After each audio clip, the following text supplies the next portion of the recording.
Эми эмне кылабыз? Чыдайбыз, угабыз, көтөрөбүз. Эрте туруп алып, мына эке караса бул да уктап атат, бул да уктап атат. Элди эртерээк ойго түштүм бир жолу да. Менин оюм эч кимге маанилүү эмес.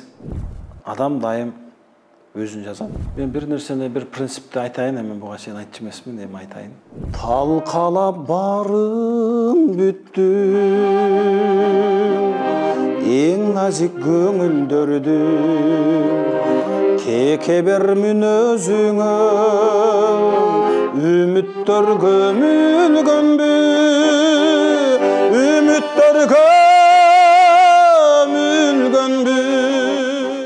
Угармандардын руханий жан дүйнөсүн азыктандырып, кыялдарын черткилеген, өмүр, жаштык, ата журт, ата эне сүйүү жөнүндө ыр сүйүүчүлөрдүн жүрөгүнөн орун тапкан керемет обондордун жаратуучусу, обончу, аткаруучу, кыргыз филология илимдеринин кандидаты, доцент, Таштан Эрматов атындагы музыкалык педагогикалык колледждин директору Түмөнбай Колдошев менен болгон обон дүйнөсүндө оолуп аттуу маегибиз сиздердин назарыңыздарда.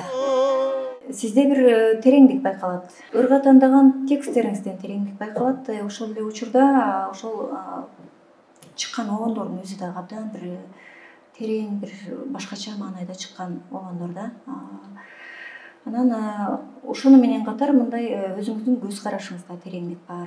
Салмактуу бир ийгиликтерди жарата алган инсандын ата энеси тууралуу бир аз маалымат уккубуз келди. Ошол кандай ата эне тарбиялап чыкты болду экен ушундай инсанды?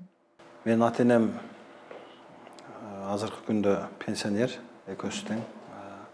Атам ошол Советтер Союзунда туулуп, ошол мезгилдин кишиси. Бүгүн азыр мындай биздин сыйыбызда, төрүбүздө отурушат.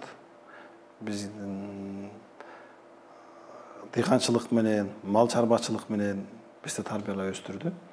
Атам менен апам. Атам да, апам да азыркы күндө айылда. Бизди 7 баласын тарбиялап, эми неберелерин тарбиялап аткан мезгил. Атам орто билимдүү, апам да орто билимдүү. Бирок атам адабиятты жакшы көргөн киши, адабиятты көп окуган киши. Сиз жакшы билесиз. Мурда Ала тоо деген журнал чыкчу. Адабий журнал. Ошону 70 канчанчы жылдан баштап атам ушул мен өзүм окуй албай калдым. Балдарым эгер жогорку билимдүү болуп калса, окуйт, адабиятты окуйт деп ушул баардыгын сандан санга жазылып топтоп жүргөн экен. Мен анын баардыгын Бишкекке алып келип калдым.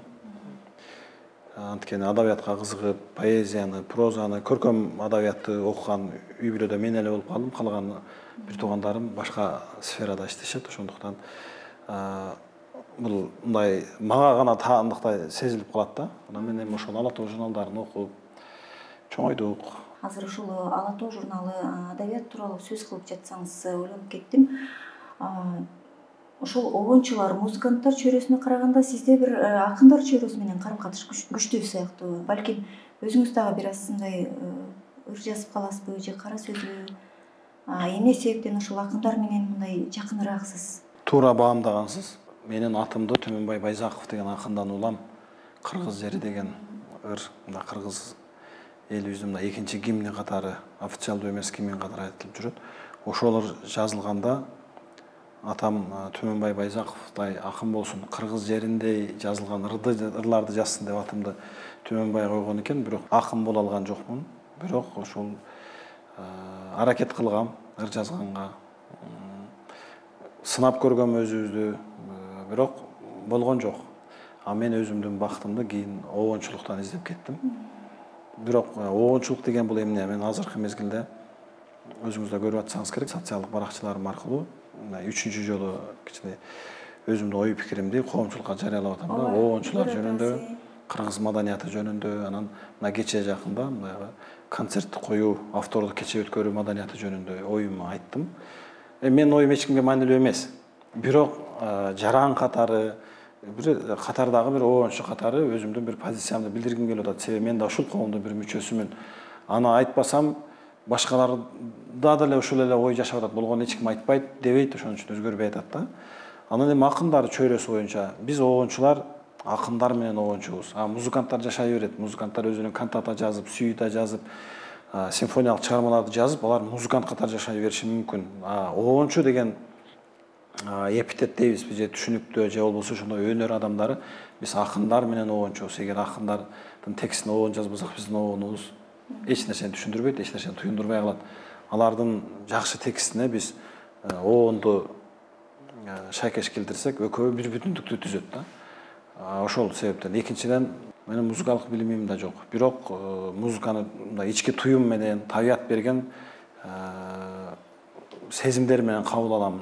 Ал эми поэзия, мен дагы филологмун кесибим боюнча. Поэзияны жакшы көрөм. Дайым эгерде мен ыр жазып кеткенимде, ыр жаза алганымда, анда мен обончу болбой калышым толук мүмкүн эле.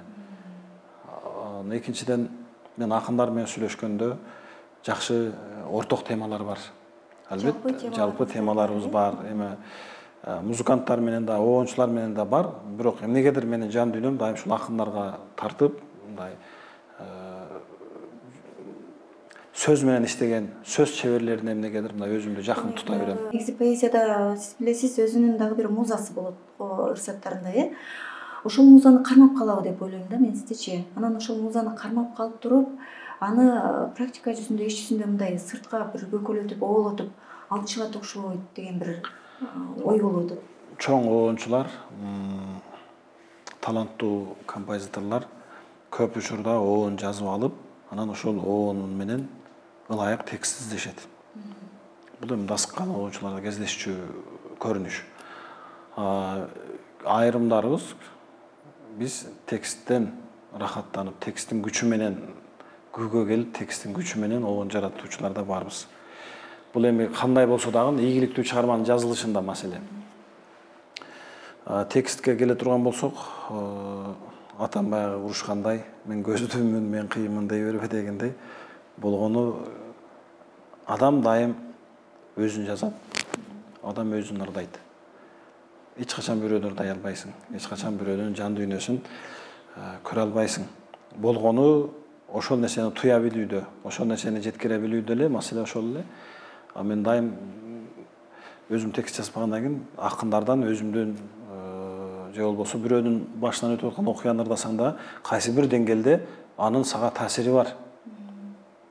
Мана бүтүндөй эле ырдагы же болбосо бүтүндөй эле чыгармадагы окуянын баары ошол эле автордун башынан өтсө, анда анын эч нерсеси калмак эмес. Ал эми сезимталдык менен экинчи, үчүнчү окуяларды болгону баягы өзүңдөгү синтездейсиң, баары бир өзүң аркылуу өтөт кандай болгон күндө да.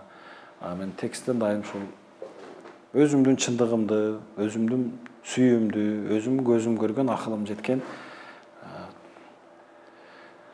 кандай десем, турмуштан алынган бир туундуларды ырдагым келет да. Профессионал музыкант, композитордук окуу жайын бүтүргөнүмдө анда мен башкачараак болушу мүмкүн эле. Мен болгону өзүмдүн ички туюмдарымды гана, өз чындыгымды гана ырдайм.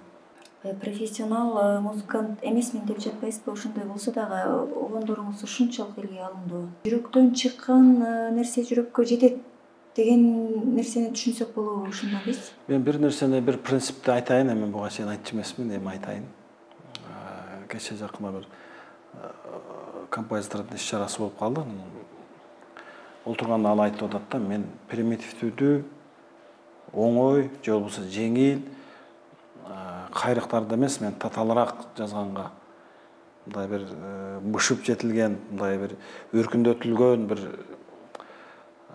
кайрыктардын топтомун жазгым келет деген мааниде айтты да. Мен эми көркөмдөп айтып атам. Мен тескерисинче жөнөкөйлөштүргөнгө аракет кылам.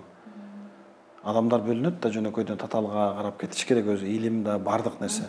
Бирок эми татаалдыкты кабыл ала албаган коомчулук бар да, ошондой бир катмар бар да, биз баарын эле татаалдаштыра берсек, жашоо аябай жеңил, аябай оңой.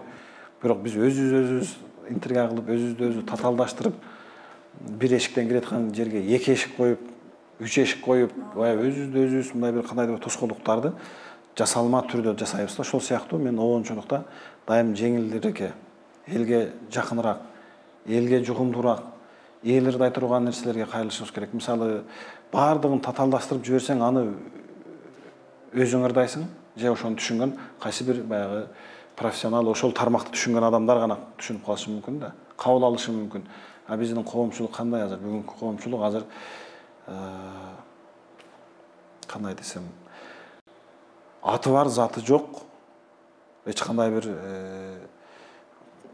көлөмү бар, кармасаң салмагы жоқ ырлар менен жашап калган мезгилде, ошондой мезгилде жашап аткан мезгилде андан да татаал, андан бир адамдардын жан дүйнөсүн алыс баягы бийик материяны ырдап салбастан, тескерисинче биз ортоңку бир катмарды эске алуу менен ошо өйдө менен төмөндүн ортосундагы бир моментти кармашышыбыз керек деп ойлойм да. Себеби элди бир отурга түшүрүп жибербегенге, колубуздан келсе өйдө көтөрүшүбүз керек, бирок түшүргөнгө эмес. Мисалы Чубак Сатаевдин ырларын айтабызбы, Бекмамат Бадыкеевдин ырларын айтабызбы, Апаз Жайдаковдун обондорун айтабызбы, же болбосо Жумамидин Шералиевдин ырларын айтабызбы, мындай элдик мотивден профессионализмге карап гана обондорду көрүүгө болот да. Ал эми Ырысбай Абдыкадыров, Түгөлбай Казаков, Жолдошбек Мамажанов, Муратбек Бегалиев сыяктуулар булар эми баягы талантынын өзгөчөлүгү. Булар жөнөкөй ыр жаза албайт. Булар Кудай ушуларга бир шыбага берген экен. Булар ушундай бир профессионалдык деңгээлдеги ар бир чыгармасы өзүнчө бир бийиктикти чыгарган адамдар бар. Ал эми аларга жете албай турган өзүбүздүн дараметибизге жараша иштей беришибиз керек. Мен эми ошондой ойдомун да. Жашоону татаалдаштырбаш керек деген сыяктуу эле, обондорду да көп татаалдаштыра бербеш керек. Эл ырдаш керек, эл түшүнүш керек. Анан мен өзүмө жазып алып, өзүм ырдап, өзүм жыргай бергенде эмне? Менин ырымдан сиз башкаларда эстетикалык рахат алат. Жеңил жазылган чыгармаларды эл тез кабыл алат экен да. Кыргыз колорити менен катар эле айкашып кеткен бир чыгыш колоритинин кайрыктарына окшош бир нерсе бар. Бир өзгөчө бир монотондуулук, бир түркүн түстүүлүк берип турат десем болот да. Мындай уккан сайын укуңду келтирген бир шайкештик бар. Түшүндүм. Ал Мен дүйнөнү апам менен таанагам деген ырдын сөзүн Фатима Абдалова жазган. Бул боюнча чоң аттуу баштуу оончуларыбыз дагы Түмөнбайдын ыры, ачык айтканда бул өзбекче ыр. Сиз да көркөмдөп чыгыш колорит деп атпайсызбы? Бул өзбекче ыр, бул тажикче ыр. Ошону которуп алган дегенге чейин да барышты. Мен дайым бул нерселерди туура кабыл алдым. Мен бул аны мен артыкчылык катары эсептейм. Анткени кандай десем, музыка деген, чыгармачылык деген бул бир эле казыктын тегерегине айлана бербейт. Аны мен атай жасаган жокмун. Ал мага ошол ыр, кайрык өзү келди. Аны мен бирөөдөн урдап келген жокмун, бирөөдөн сурап алган жокмун. Ал текст ошол нерсени сурады, мен ошол нерсени бердим. Мисалы Жолболду Алыбаевдин мындай бир экөө сүйлөшө турганда айтканы бар да. Ушул достору сураптыр да, сен балам жокту оон жаздың, Барпынын Мырзайымдын оон жазып атасың, Барнайымга оон жазып атасың, Меңейге оон жазып атасың, баягы Чолпонумдун оону кандай жакшы. Ушул оондорду сен каяктан таап атасың дегенде, мен ичкилик кыргыздардын оондорун кайра эле иштеп чыгып атам, болду, ошол эле деп жооп бердим дейт да. Демек бул түштүк кыргыздардын, ичкилик кыргыздардын арасындагы бир айрым моменттер болуп калышы мүмкүн. Анан эми муну ал минордук латтан ошол баскан сайын деген, бажырайып ачылган деген минордук латты колдонгондугу үчүн бул ырды Түмөнбай мыяктан көчүрүп алган, бул мындай деген сөздөрдү мен уга берип мындай мен үчүн көнүмү шарат болуп калды. Аны мен алга тескерисинче сыймыктанам. Себеби менен бир ал өзүнчө бир изюминка же болбосо бир өзүнчө бир боёкту берип турат. Ооба. Андай нерсени эгер издей берсек, анда Ырысбай Абдыкадыровдун чыгармачылыгынан же бир башка композиторлордун чыгармачылыгынан дүйнөлүк классиканын таасирин байкайбыз да. Эгерде биз башка дүйнөлүк деңгээлдеги композиторлордун таасирленсе эч нерсе эмес дагы, менин чыгармачылыгымда бир момент үчүн мындай бул сөз кылганга арзыбайт деп ойлойм. Бул нерсени мисалы Жолдошбек Мамажановдун стилин кандай кабыл алабыз анда? Бизде кыргыз оондору туруктуу оондорго кирбейт. Кыргыз оондору дайым мындай өзгөрүүгө учурап кетет. Баратканда мисалы башка улуттарда окшош ритмдеги оондор жазылат. Кыргыз оондорунун диапазону кеңири, өзгөрүүчөн болот. Тез өзгөрүп, баягы 4-4-3 болуп бараткан жерде кайсы бир жерге келгенде 3-4-4 болуп калышы мүмкүн. Тескерисинче баягы муундук туруктуулук жок бизде. Бул жагынан алганда, мисалы Бабарашан Тургунбаев, Жолболдон Албаевден баштайлы, Бабарашым Тургунбаевден кездештирсек болот, Апаз Жайнаковдон, Жолдошбек Мамажановдон, тегиге ким Кудайберген Темиров сыяктуу залкар оюнчулардан аны кездештирүүгө болот. Андан тескерисинче мен жайылтайын деген оюм бар. Анткени бул кыргыз музыкасын байытуу да.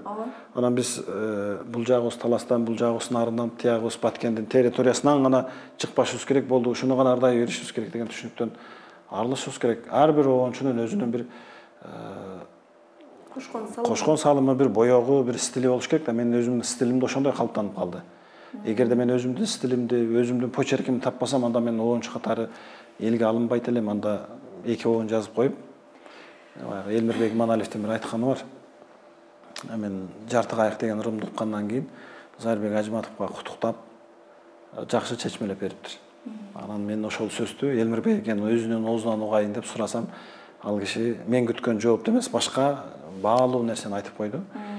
Төөнбай жарты кайыкты уктум, баралган жокму, мында 3-4 ырымды уктум. Кээ бир жаратман инсандардын жашоосуна кездешип калат дейт да. Жаңылыш оонор жазылып калат дейт. Кайсы бир автордун жаңылыш бир жакшы оон чыгып калат дагы, болду андан кийин анындай жаратылуу колго кармала турган оонду же чыгармасы жазылбай калат. Себеби ал жаңылыш дейт да. Мен да сенин жарты кайыгыңды укканда аябай Кудайдан сурадым. Ушул Түмөнбайдын оону жаңылыш болуп калбаса экен. Ушун менен эле бүттү. Жарты кайык менен жаралды, жарты кайык менен бүтүп калды деген бир жаңылыш болбосо экен деп сенин оондоруңду мен 5-6сын уктум. Кудайга шүгүр жаңылыш эмес экен. Мен сүйүндүргөн ошол элем деп айтты да. Мен эгер сүрөтчү болсом, фотограф. Анда мен адамдардын эмоциясын гана тартып жүрө бермекмин да. Мен аябай жакшы көрөм. Ачуулангандагы, жылмайгандагы, кубангандагы, кайгыргандагы бардык адамдардын эмоциясын мен мындай көргүм келет. Мен бир эле эмоцияны көрдүм, жана ошого мындай канагат кылам. Бул профессор Сатканбай Момуналиевдин сөзүнө жазылган «Сиз жөнүндө» деген оонумду жазып, аябай мындай кыйнабай, кыйналбай, ийгиликтүү жазылып калды. Анан анын авторун таппай жүрсөк, көрсө мени окуткан агайым экен да, факультетибиздин деканы экен. Мен анда окуунун жаңы бүткөн мезгил. Анан агайды чалып кабинетине бардык. Улукбек, Нурбек, дагы 3-4 балдар. Анда мен ошто иштейм. Анан барсак агай кабинетине отуруп, анан бысмылла деп Сатканбай Момуналиевдин сөзүнө жазылган биринчи оон ошол болуп калды. Анан «Сиз жөнүндө ырлар жазбайм мен деп ырдап, аягына келгенде агай баягы, эми албетте агайдын музыкалык угуму жакшы эмес болушу мүмкүн, кабыл алышы жакшы эмес болушу мүмкүн, бирок ыр менен эргири чыгармачыл адам да. Бизге кошулуп, баягы үнү окшошпосо кошулуп, анан бир өзүнчө бир адам кубанганда өзүн башкара албай турган бир сезимдер, үндөр, эмоциялар чыгып кетет да. Агайда деле ошондой бир мындай өтө кубангандагы бир моментти көрдүм агайдынчы. Анан ошондон кийин мен ошондой кубанып, эми алдына барып көйлө акындар менен чогуу отуруп ырдаган учурларым болду. Бирок Сатканбай Момуналиевдегидей мындай эмоционалдуу кабыл алган авторду мен азырынча жолуктура элекмин. Жана мага ал чоң мындай рахат тартуулады. Алым Токтомушевдин белгилүү ырын «Авам» жаздыңыз. Абдан бир чоң эрбүү менен кабыл алышты. Аны дагы угарман журтчулугу ошондо бир өзүңүздө кандай сезимдер болду? Ошол агарган деңиз, караган толкун, ошолорго оон жаратуунун бир учурларын, ирмемдерин бөлүшүп көрсөңүз. Алым Токтомушевдин поэзиясы дагы укмуш. Бир өзгөчө бир ойлорду дайым ачык бербей, бир окурманды ойго салып, ар бир текстин ойлонуп окуй турган акын да. Мен акындын өмүр баянын, ал кишинин жеке адамдык тагдырын уккандан кийин оон жаздым. Ага чейин булардын текстин алып, анан окуп жүрдүм, оон жазганга ылайыктуубу, ылайыктуу эмеспи, ар түрдүү моменттер болуп калат да. Себеби поэзияны, ал текстти бардык эле окурман кабыл ала албайт. Айрым моменттерин мен өзүм да кабыл ала элекмин, дагы деле түшүнбөгөн бир башка акын эмнени айткысы келгендигин мен кабыл ала албаган да учурлар бар. Анан мага Олжобай Шакир ушул акындын жеке турмушун баян этип берди. Шербет Келдебекова экөөнүн махабатын, анан ушул жаш чагындагы болгон окуялар, журналист катары калыптанышы, үй бүлөлүк шарты, ушулардын баарын айтканда мен аябай таасирчан адаммын. Таасирленип кетип, анан буларга оон жаздым. негизи адам жашоосу бир тынбаган түйшүк менен өтөт экен да. Ушунчалык бир эртең менен башталган түйшүк кечке чейин уланат экен. Бир иштен экинчи иш, кайра үчүнчү иш болуп атып эле күн өтөт экен, күнүн артынан ай, ошентип атып өмүр деле өтөт экен да. Ошол кайсыл сааттарды, кайсыл мезгилдерди сиз мындай күнүмдүк түйшүктөн бөлүп алып туруп, ушул жашоо эрмемдери мен үчүн мына ушул сааттар деп айтып бере алат элеңиз? Мындай ал момент жакшы бир дили туура келген, көз карашы туура келген адам менен сүйлөшүп отурганда, дидарлашканда, же болбосо мындай бир жан дүйнө ырахат ала турган музыка укканда, бир поэзия окуганда мен өзүмдү мындай бул жашоодон бир аз алыстатып, ошол дүйнөдө мындай убактылуу болсо да жашайм. Соц тармактарда сиз тууралуу, Гүлсүнөт Суранчиева тууралуу жана Салтанат Аманова тууралуу бир мындай соц тармактын колдонуучуларына ар кандай пикирлерди жараткан маалымат тарап кетиптир. Ал боюнча эки жаат болуп элдер талашып тартышып атышат. Бул кайдан чыгып келип калган маалымат? Мындай өзүңүздүн оозуңуздан бир угуп кетеличи шуну.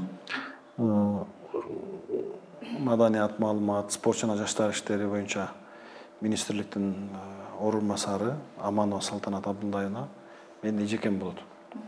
Мен окуткан студент мезгилде. Эже менен бүгүн кесиптешпиз. Эже азыр ордунда иштеп атат. Мен өзүмдүн ордумда, Гүлсүнөт Суранчиева өзүнүн ордунда иштеп атат. Болгону мындай адамдар бүгүн коомчулук ушундай болуп калды.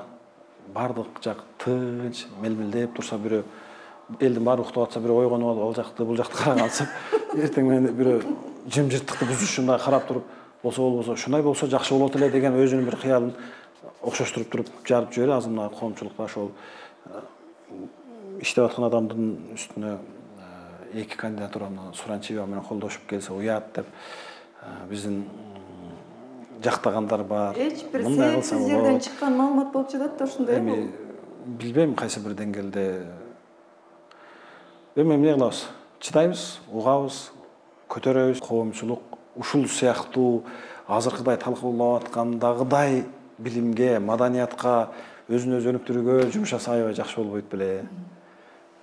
Биз ушундай сөздү баалап, сөз менен иштеген элбиз. Ошо ар бир сөзгө маани берип, бирөөсү туура десе, бирөө туура эмес деп тартышканды да жакшы көрөбүз. Бүгүн басаңдап калды. Кече башталган, бүгүн басаңдап калды. Эртең эл унутат, эртең дагы бирөө эрте ойгонуп кеткен, дагы бирөө бир нерсени жазат, анан ошону талкуулайбыз. Өзүңүзгө жаккан бир ырда. Маселе жок.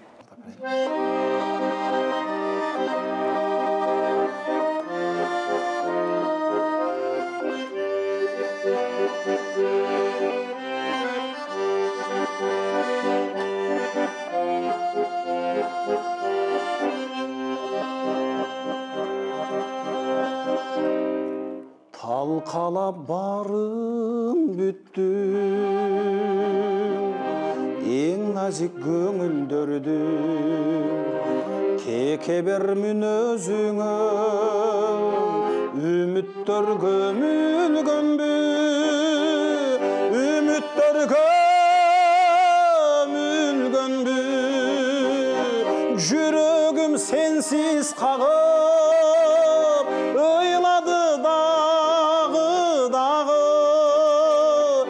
шилтеп кете бердим, кош эми сүйүм агып, кош эми сүйүм агып. Мурдагы жакшы көрүп, жашабайт сезимдерден, кайрылып келбейм сага, көз жашың төгүлгөндө, көз жашың төгүлгөндө, жүрөгүм сенсиз кагып, ыйлады дагы,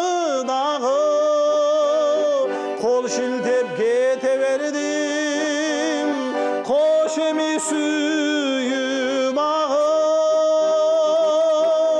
кош эми сүйүм агып.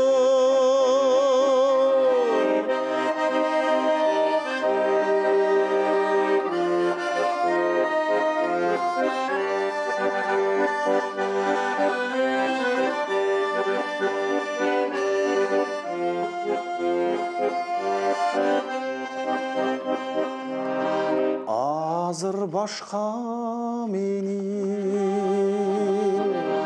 жанымдай сүйгөн жарым түбөлүк коштошомун мен эстеп кайгырбагым мен эстеп кайгырбагым жүрөгүм сенсиз кагып ыйлады дагы кол шилтеп кете бердим кош эми сүйүп агып кош эми сүйүп агып кош эми сүйүп